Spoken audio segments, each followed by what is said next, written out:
Hindi siya basta bumabang. Yun. Ito na yung fender. Nakikabit ko na siya.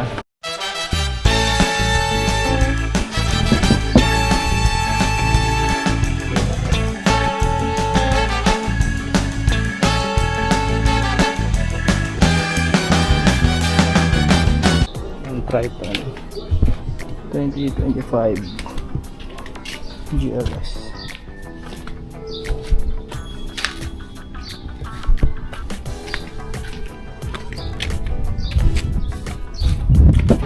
Yawn.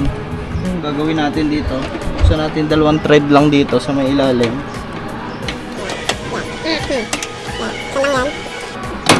Open nyo lang ganun.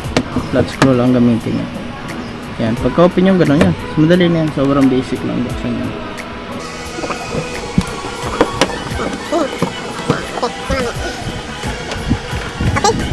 Ito yung isang pinakamahirap ikabit sa part na to. Nagkakabit ng fender yung sa may harapan. Hindi agad siya basta bumabang. Kailangan mo talaga. Ito na yung fender. Nakikabit ko na siya. Yung adhesive. Yan. Fix na siya.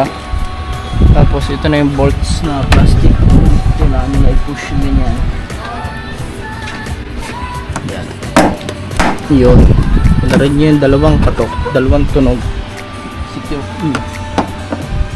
Okay. 1, 2. Yun. Makikita nyo napakaganda ng pagkaka-install. Yan. Kita nyo naman ang pagkaka-install natin. Yan. Tibay oh. Ganda. Ganda ng fender. May bolts pa yan dito. Yan. Make sure nyo lang yung adhesive. Bago nyo ilagay yung adhesive, malinis yung area. Napunasan nyo para kapit na kapit. Pero mamaya i-blower pa namin. Blower ko pa yun mamaya.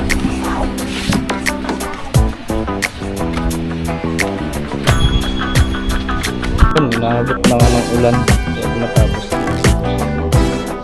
Ayan ang fully varnish. Varnish. Fender doors. 2025.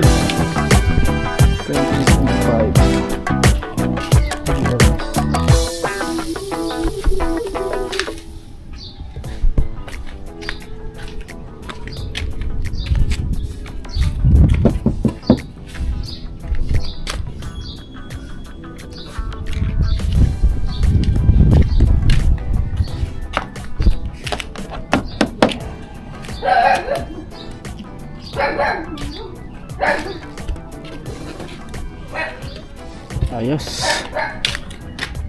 Okay.